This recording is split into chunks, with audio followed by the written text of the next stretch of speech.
Hello साथियों, welcome back. कैसे हैं आप सभी? आई होप कि बहुत अच्छे होंगे। एक बार फिर से मैं आप सभी का स्वागत करता हूं आपके अपने YouTube चैनल Noki24 पर।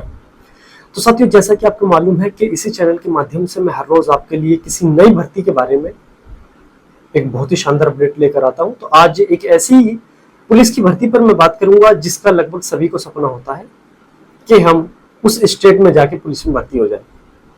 अब उस स्टेट का मतलब समझ रहे होंगे, या तो दो ही हैं जो फेमस होते हैं, या तो एक दिल्ली पुलिस होती है क्योंकि वो सेंटर की है ना, क्योंकि सेंटर के अंडर आती है और अच्छी सैलरी और सारी सुविधाएं मिलती है, या फिर आज के समय में एक ट्रेंड पर चल रही है कौन सी, उत्तर प्रदेश पुलिस, जहां वेतन भी अच्छा है, पावर भी अच्छी है, हर एक चीज वहां पर अच्छी है ना। तो आज मैं उत्तर प्रदेश पुलिस कांस्टेबल की जो आने वाली वैकेंसी है उसके बारे में बात करूंगा। हालांकि कल यूपी पुलिस कांस्टेबल 60,244 पद के लिए आपका रिजल्ट आउट हो चुका है और उसमें लगभग बहुत ही जल्दी 1 महीने के अंदर अंदर वो बच्चे ट्रेनिंग पर भी चले जाएंगे ना।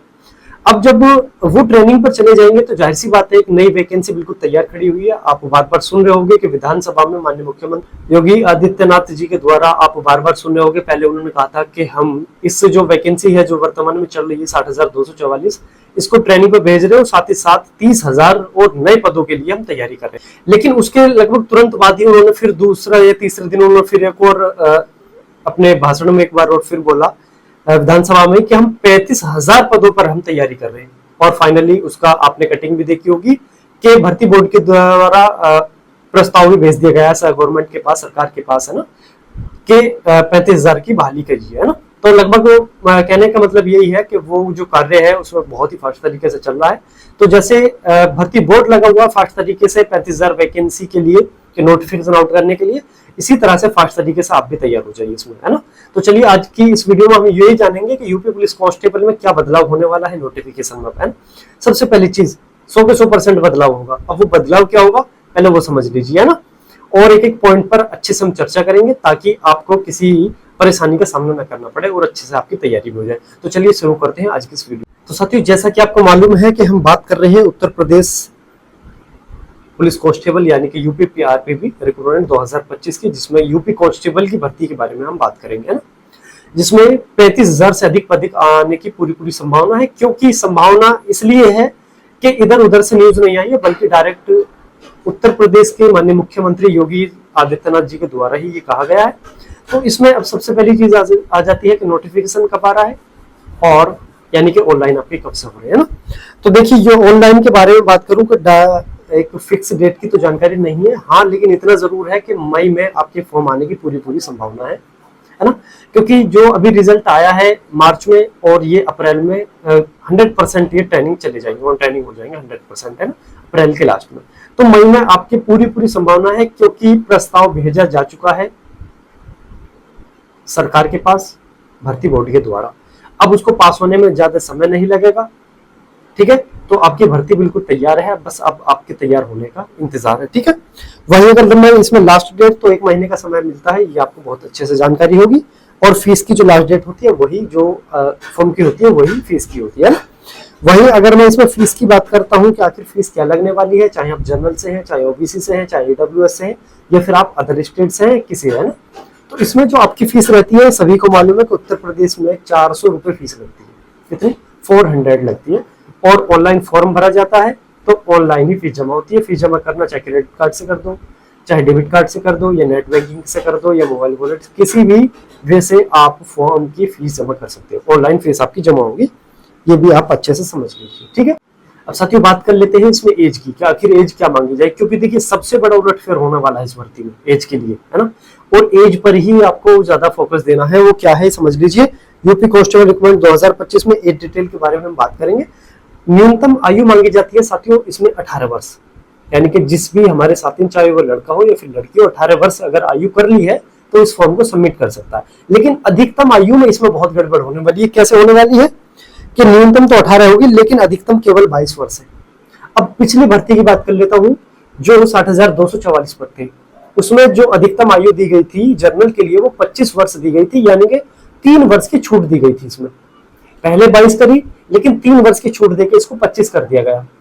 अब ये इसमें छूट नहीं मिलेगी इस भर्ती में, इस भर्ती में आपको केवल और केवल 22, यानी कि आप जनरल से हैं, ईडब्ल्यूएस से हैं या फिर आप अदर स्टेट से हैं, लड़का है या फिर लड़की है, आपका जो अधिकतम आयु होनी है वो 22 वर्ष ही रहेगी, याद रखिए इस चीज को, है ना। लेकिन एक चीज और है, अगर आप लड़की हैं, हाँ, लड़कों के लिए 22 है, लेकिन अगर लड़की है तब आपकी अधिकतम आयु 25 वर्ष हो रही है। अदर स्टेट के लिए भी 25 है, याद रखेंगे लड़कियों के लिए, है ना, क्योंकि जर्नल में काउंट होते हैं अदर स्टेट के, याद रखेंगे इस चीज को। तो जर्नल की लड़की, ईडब्ल्यूएस की लड़की या फिर अदर स्टेट, लड़कियों के लिए 25 है और लड़कों के लिए 22 वर्ष है। वहीं अगर मैं ओबीसी के चाहे मेल या फीमेल की बात करता हूं या फिर एससी एसटी कैटेगरी की बात करता हूं, तो उत्तर प्रदेश में 5 वर्ष की छूट दी जाती है। ओबीसी के लिए भी, एससी एसटी के लिए भी, चाहे लड़का हो या फिर लड़की हो, छूट 5 वर्ष की ही मिलनी है, याद रखेंगे, है ना।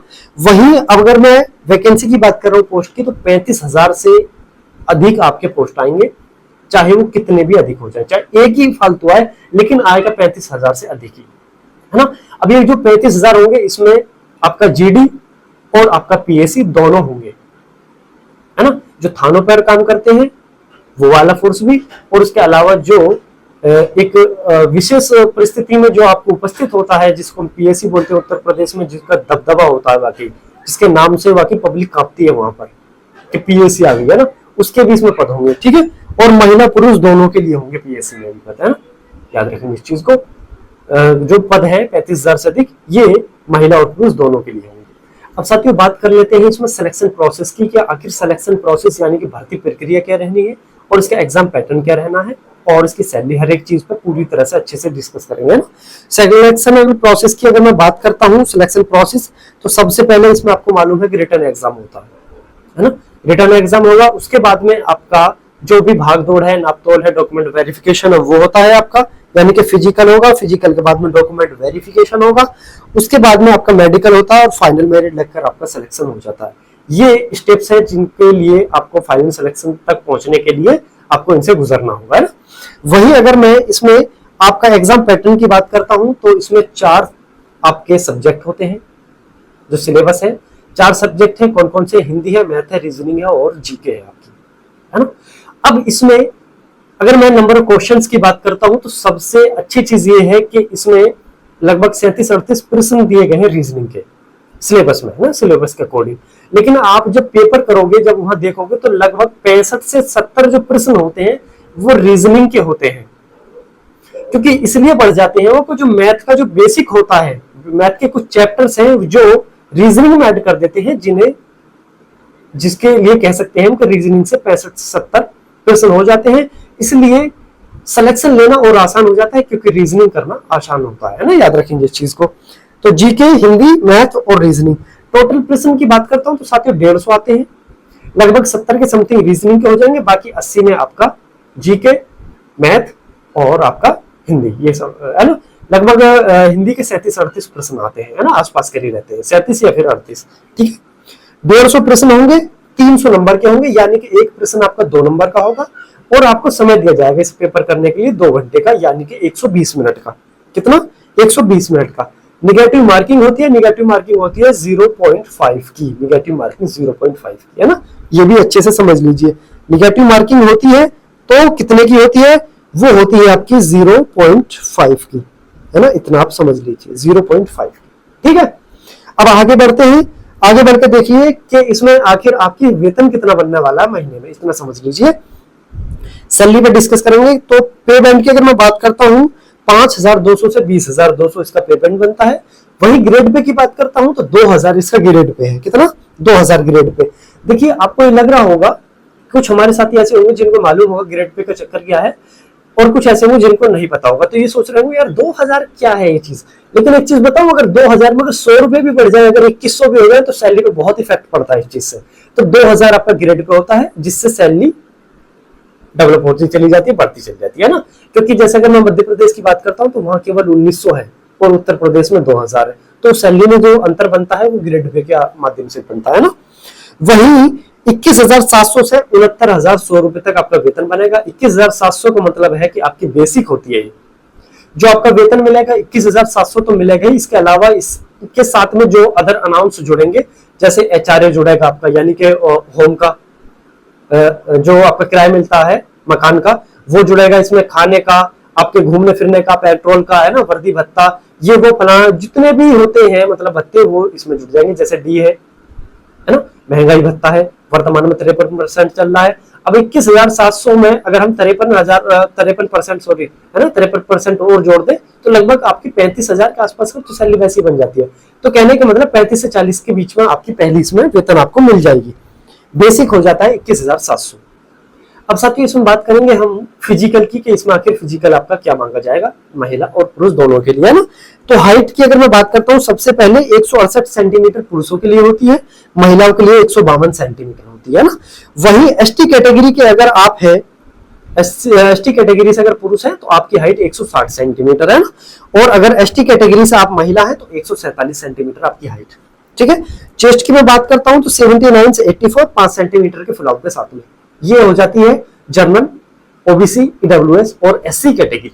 वहीं अगर आप एसटी से हैं, पुरुष हैं, तो 77 से 82 सेंटीमीटर, 5 सेंटीमीटर का फुलाव इनको भी चाहिए, ठीक है। वहीं अगर महिला की बात करता हूं तो साथियों महिलाओं के लिए चेस्ट नहीं होती है, वजन होता है। तो न्यूनतम वजन कम से कम 40 केजी, वर्ष नहीं केजी, है ना, 40 केजी से कम नहीं होना चाहिए, फालतू हो, लेकिन कम हो गए तो आप डिस्क्वालीफाई हो जाओगे, ठीक है। अब मैं रनिंग की बात करता हूं तो रनिंग में बात कर लेता हूं, इसमें मार्क्स लिखे हुए हैं जबकि मार्क्स नहीं होते, ठीक है, इसको मिटा देता हूं। रनिंग की बात करता हूं क्योंकि फिजिकल में कोई मार्क्स नहीं होते। रनिंग है आपकी पुरुषों के लिए होती है 4.8 किलोमीटर यानी कि 4800 मीटर, जिसमें समय दिया जाता है 25 मिनट का। वही महिलाओं की बात करता हूं तो इसकी आधी यानी कि 2.4 किलोमीटर, और समय दिया जाता है आपको 14 मिनट का। कितना? 14 मिनट का आपको समय दिया जाता है महिलाओं के लिए। इस चीज को अच्छे समझ लेंगे। पुरुषों के लिए जो समय दिया जाएगा 25 मिनट का दिया जाएगा, 4.8 किलोमीटर की आपकी रेस होगी, है ना। वही अब जरूरी डॉक्यूमेंट्स पर हम चर्चा कर लेते हैं कि आखिर आपके जो जरूरी डॉक्यूमेंट्स है, चाहे वो फिजिकल के दौरान हो या आपके फॉर्म फिल करने के दौरान हो, तो क्या क्या डॉक्यूमेंट्स की नीड होगी उन पर चर्चा करेंगे। हाई स्कूल और इंटर की मार्कशीट आपके पास होनी चाहिए, साथ ही साथ डोमिसाइल सर्टिफिकेट यानी कि आपका निवास प्रमाण पत्र। इसके अलावा कास्ट सर्टिफिकेट, कास्ट सर्टिफिकेट मतलब अगर आप आयु में छूट जाते हैं या मैरिड में कट ऑफ बेस पर छूट जाते हैं तो आपके पास कट ऑफ के लिए क्या होना चाहिए, कास्ट सर्टिफिकेट होना चाहिए, है ना। याद रखेंगे इस चीज को, चाहे ईडब्ल्यूएस का हो या फिर ओबीसी हो या फिर एससी हो या फिर एसटी हो, ठीक। वही आधार कार्ड आपके पास होना चाहिए और डेट ऑफ बर्थ के लिए सर्टिफिकेट आपके पास होना चाहिए, है ना, क्योंकि आपको मालूम होगा कि आधार कार्ड पर डेट ऑफ बर्थ के लिए अभी इशू चल रहा है, उसको मान्य नहीं कर रहे हैं ना। तो अब इसके लिए क्या चाहिए समझ लीजिए। जन्म तिथि जांच का जो आधार होगा वो 10वीं की मार्कशीट या सनद होगी, इस चीज को समझिए आप, है ना। जो आपकी 10वीं की मार्कशीट होती है उसमें आपकी डेट ऑफ बर्थ डली होती है, और जन्म तिथि का जो आधार माना जाएगा वो आपका सत्यापन किससे होगा, 10वीं की मार्कशीट से होगा, ठीक। आवेदन पत्र में आवेदक अपना नाम, माता पिता का नाम या कोई भी जानकारी है उसको पूरी तरह से सही भरेंगे। अगर कहीं भी किसी प्रकार की अगर गलती हो जाती है तो आपका जो आवेदन है उसको निरस्त कर दिया जाएगा, ठीक है।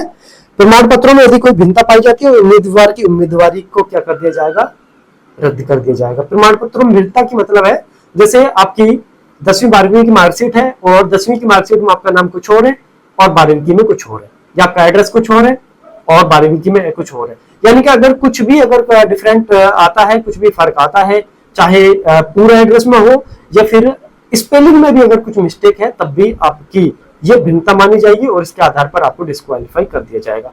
तो याद रखेंगे किसी प्रकार की गलती ना करें और अच्छे से अपनी तैयारी करें, है ना। अब सबसे मेन पॉइंट होती है कि आपका जो यूपी पुलिस कांस्टेबल हो या फिर सब इंस्पेक्टर हो या यूपी की कोई भर्ती हो, होता क्या है कि इसमें आपकी चाहे कास्ट सर्टिफिकेट हो या फिर आपका डोमिसाइल हो, ये मांगे जाते हैं न्यू करंट के, है ना। तो आप अभी से बनवा सकते हैं क्योंकि भर्ती आने वाली है और ये मांगे जाएंगे जनवरी के बाद से, याद रखेंगे ना। तो अभी चल रहे हैं और उस समय पर होता क्या है कि हम जल्दबाजी में हमारी कुछ गड़बड़ हो जाती है, मिस्टेक हो जाती है, तो अभी से तैयारी कर लीजिए, डोमिसाइल सर्टिफिकेट बनवा लीजिए और अपना क्या बनवा लीजिए, अपना कास्ट सर्टिफिकेट भी बनवा सकते हैं, ठीक है। ये अपने डॉक्यूमेंट्स अपने तैयार रखें बिल्कुल अच्छी तरह से। और साथ ही साथ मैं उन सभी साथियों को बधाई देना चाहूंगा जिनका 60,244 पद में आपका सिलेक्शन अभी फिलहाल यहाँ तक हो चुका है ना। तो मेडिकल उनका होना बाकी है, उसके लिए आप बिल्कुल रेडी हो जाइए, तैयार हो जाइए, है ना। और फाइनल सिलेक्शन आपका हो चुका है लगभग, तो बधाई हो इसके लिए, ठीक है। तो मिलेंगे अगली वीडियो में कुछ नई अपडेट के साथ में। आई होप कि आपको वीडियो अच्छी लगी होगी, जानकारी समझ आई हो, पसंद आई हो, तो Naukri24 आपका चैनल सब्सक्राइब जरूर कर ले, क्योंकि इसी चैनल के माध्यम से मैं बार बार हर दिन आपको कुछ नया लाकर देता हूँ। तो चलिए अपना ख्याल रखें। जय हिंद, जय भारत।